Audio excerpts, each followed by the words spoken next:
Peace and blessings, peace and blessings. Today, I hope everyone is doing fine. Hope your weekend was wonderful. Today I'm going to be reading a few verses from Mark chapter 13, verse 19 to 37. So Mark chapter 13, from 19 to 37. All right, let's go. For in those days shall there shall be affliction such as was never before. So for in those days shall be affliction such as was not from the beginning of the creation which God created unto this time. Neither shall be, and except that the Lord had shortened those days, no flesh should be saved. So God is saying if he didn't shorten the days when he seen certain stuff was about to happen, like no one will be saved. So it's just to show you how it's so easy for the whole world to get deceived. And it's very important for us to be awake and stay awake. So, but for the elect's sake, whom he has chosen, he has shortened the days. So God basically shortened the days because of the chosen ones. And then, if any man shall say to you, Lo, here is Christ, or Lo, here is there, believe him not. So a lot of people's gonna come and pretend that they're Christ, but God said just like the sun in the sky, it could be in one spot and the whole, like everybody could see it. That's the same way you shall see him when he arrive. So verse 22, let's go. For a false Christ and false prophet shall rise, and shall show signs and wonders, to subdue, if it were possible, even the elect. So there's gonna be false prophets and false Christ rising up, doing, like magic and all kind of stuff, trying to deceive people. So you ought to be strong and you ought to use discernment in order to know what's coming from God and what's coming from man. But take heed, behold, I have foretold you all things. So God is telling us that he's telling us what's going to happen before it happened. And this book been written, I'm reading from the Bible, so y'all know. This book been written, and everything that's happening in our days, in this generation, it's happening again. A lot of things happened already, but it's just worse now, I pray that everybody, take heed to this word, because it is a very powerful word. Verse 24, but in those days after that tribulation, the sun shall be darkened, and the moon shall not give her light, and the stars of heaven shall fall, and the powers that are in heaven shall be shaken. So it's gonna be a lot of like earthquake and stars falling out of the sky, and because us man, we don't take care of the planet. The only thing we do, we always messes things up. We just cause destruction. And then the weird thing that happens with that is that everybody gotta suffer now because of certain bad apples. But God have everything under control. That's what he's telling you, fear not.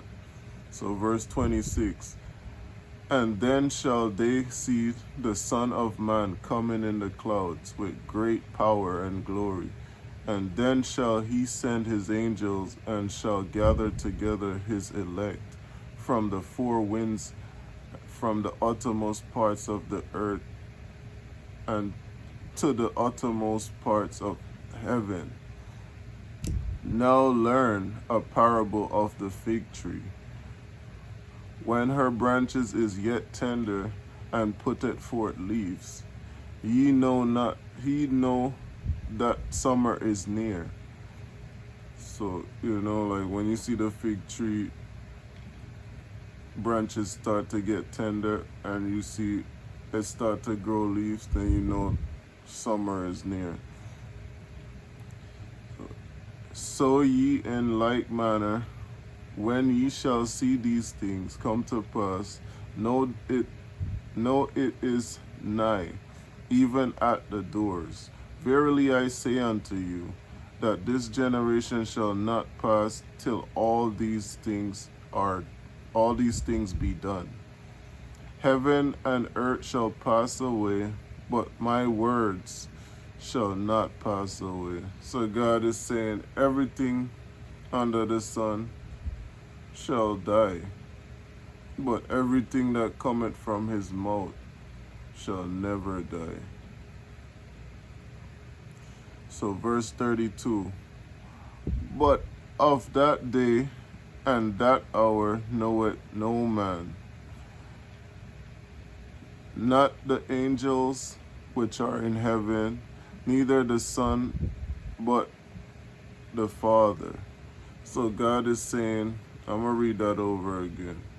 But of that day that the hour near knoweth, but of that day that the hour knoweth no man, not the angels which art in heaven, neither the Son, but the Father.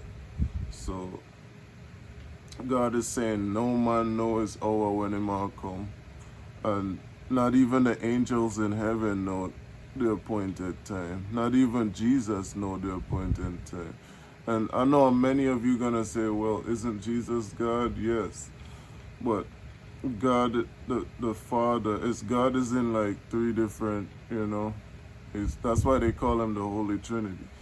But the Father is like more of the glory, the power of God, so that's what, it's complicated. That's why it's never good to try to figure out God. 'Cause God is a big God. You just gotta respect it. So the Son don't know. Jesus don't know when he's coming. The angels don't know. And neither do we know. We could read little signs, but we don't know. So let's just leave it at that.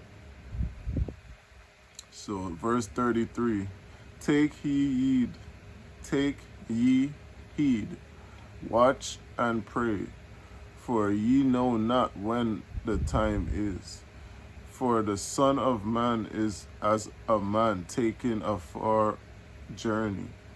For the Son of Man is as a man taking a far journey, who left his house and gave authority to his servants, and to every man his work, and commanded the porter to watch. So the porter is like the gatekeeper, or the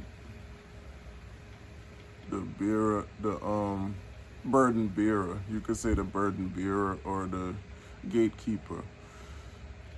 So I'm gonna read that again. For the Son of Man is as man taking a far journey, who left his house and gave authority to his servants, and to every man his work, and commanded the porter to watch. Watch ye therefore, for ye know not when the master of the house cometh,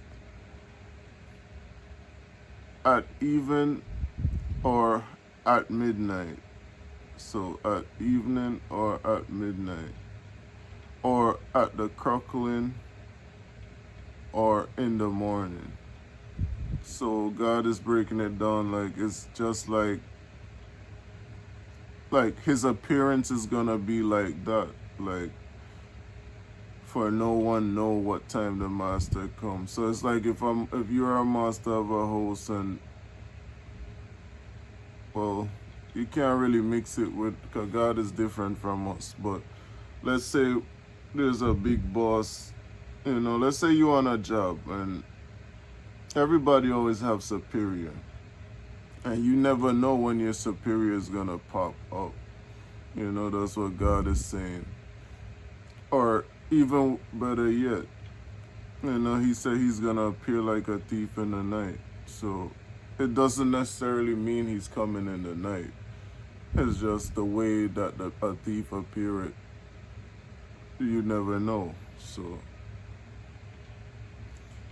So he said, watch ye therefore, for ye know not when the master of the house cometh, at evening, or at midnight, or at the clockerwin,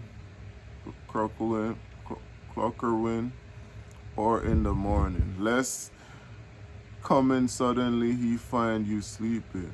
And what I say unto you, I say unto all, watch. So he says, lest coming suddenly he find you sleeping. And what I say unto you, I say unto all, watch. So that's the end of the word. Y'all let me know in y'all comments down below what y'all think about this Bible scripture, and hopefully it was a blessing to you.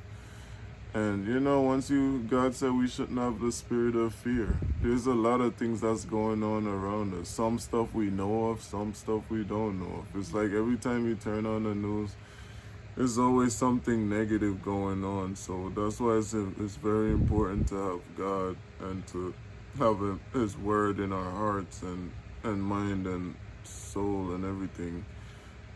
Because that's the only one that could give us peace. And everything else is just a copycat. If it ain't from God, it ain't, it's not real.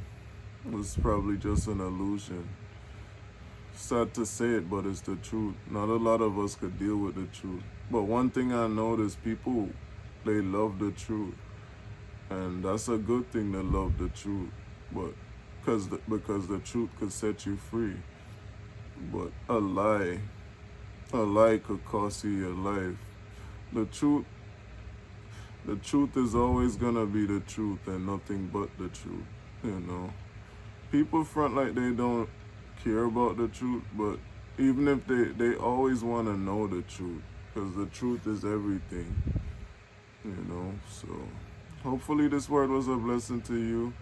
Be sure to share, like, subscribe, and let me know in your comments down below what you think. God bless and have a wonderful week. I'll see you in the next video. Peace.